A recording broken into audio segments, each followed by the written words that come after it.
सीतापुर नाम के एक गांव में लोग बहुत हंसी खुशी रहा करते थे। उस गांव में एक बहुत गरीब परिवार रहता था।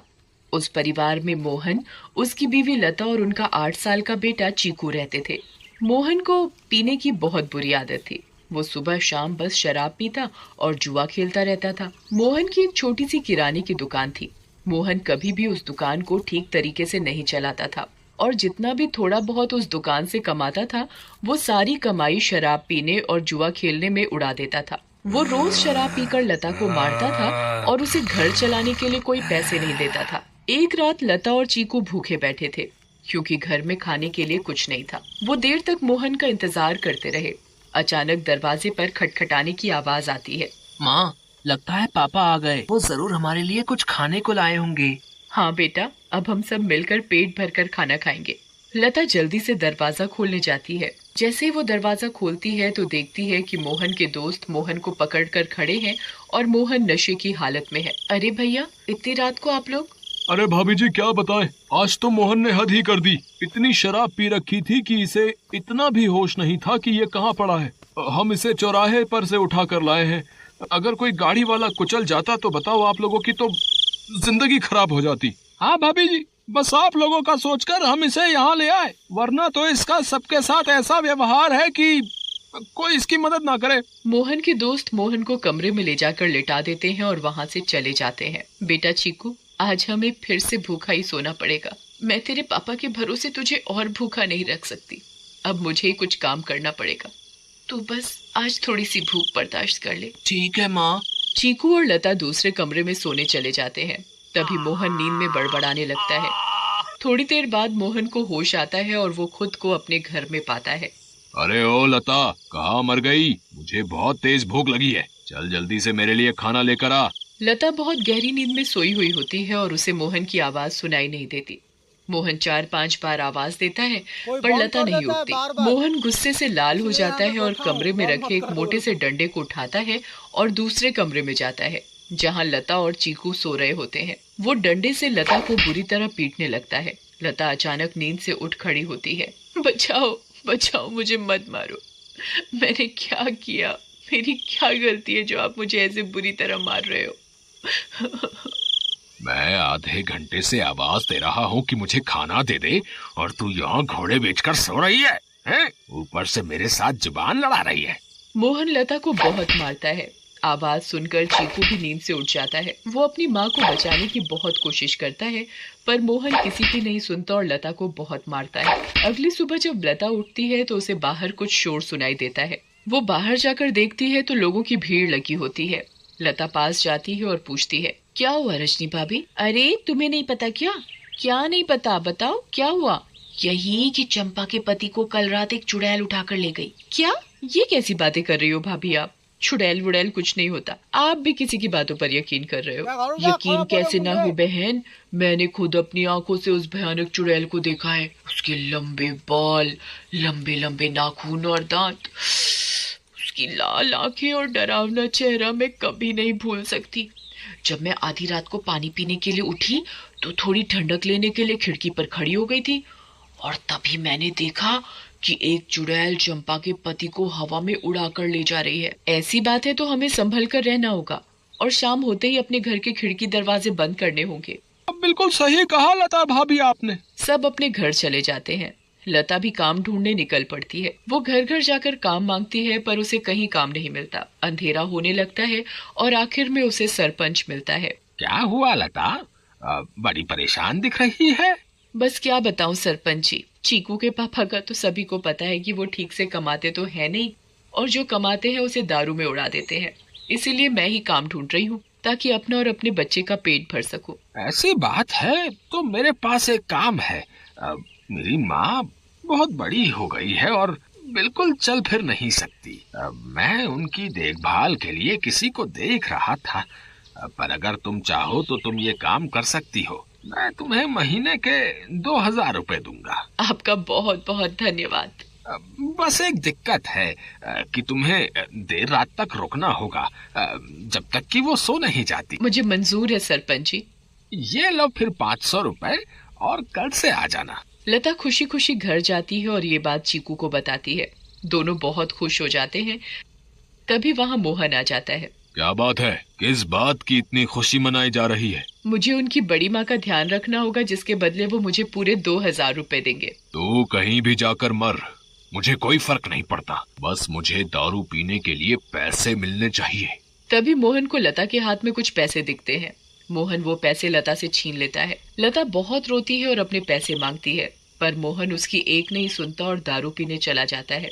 लता उन पैसों में से कुछ पैसे अपने पल्लू में पहले से ही बांध लेती है, जिसका वो घर का राशन ले आती है। उस दिन लता और चीकू पेट भरकर खाना खाते हैं, चैन की नींद सोते हैं। दूसरी ओर चुड़ैल का आतंक शुरू हो जाता है। वो आसमान से आती है और गांव वालों के घरों के ऊपर उड़ती रहती है। वो कभी किसी के घर के ऊपर तो कभी किसी और के घर के ऊपर अपने शिकार की तलाश में उड़ती रहती है। अब मैं अपना शिकार करूंगी। किसको लेकर जाऊं आज अपने साथ? किसको? बहुत देर तक चुड़ैल को कोई दिखाई नहीं देता।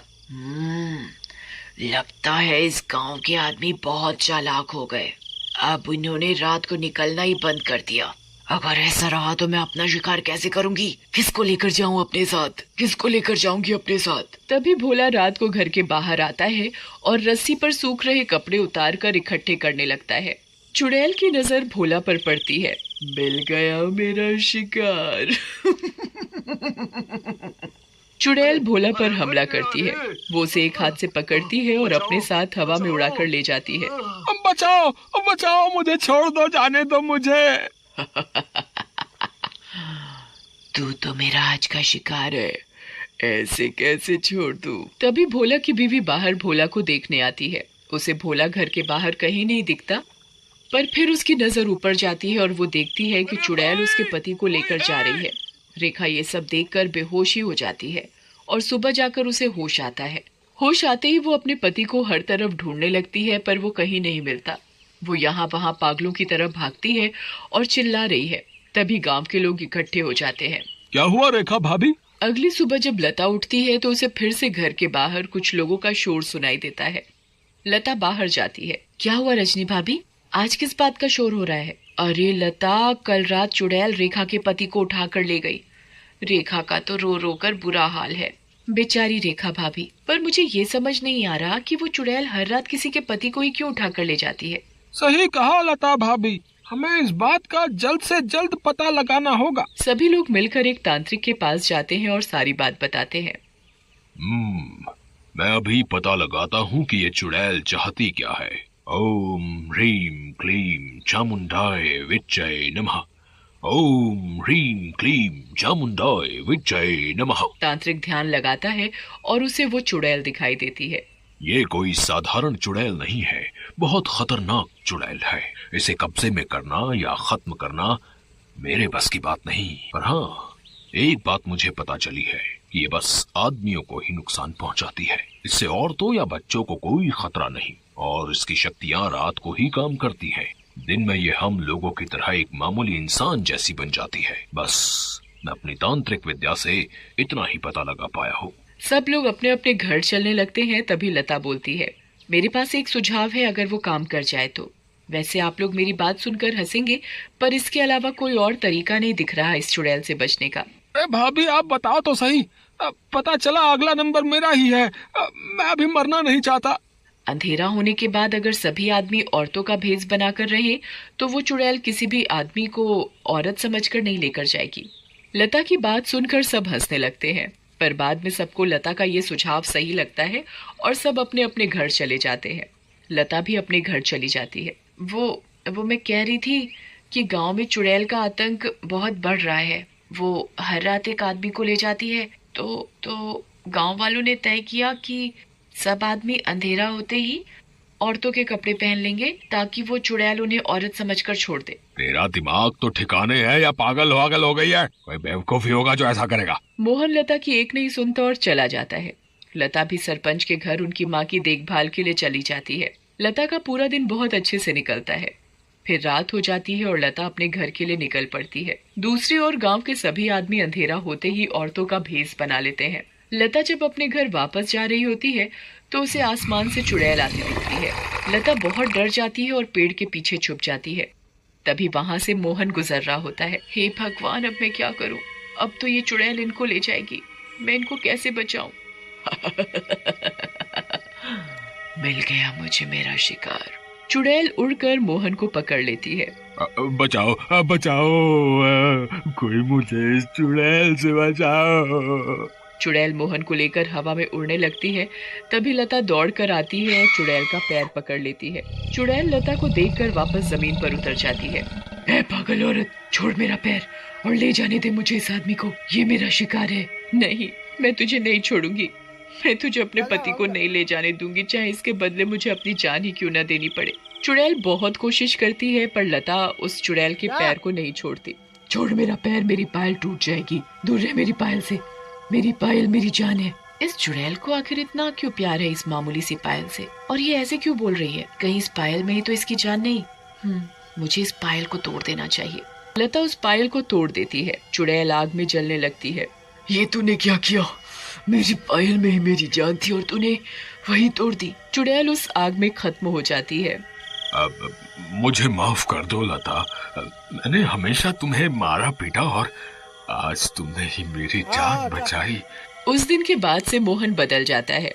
वो अच्छे से काम करता है और अपने परिवार का ध्यान रखता है और कभी शराब नहीं पीता। गांव वालों को भी उस चुड़ैल से हमेशा के लिए छुटकारा मिल जाता है और सब हंसी खुशी रहने लगते हैं।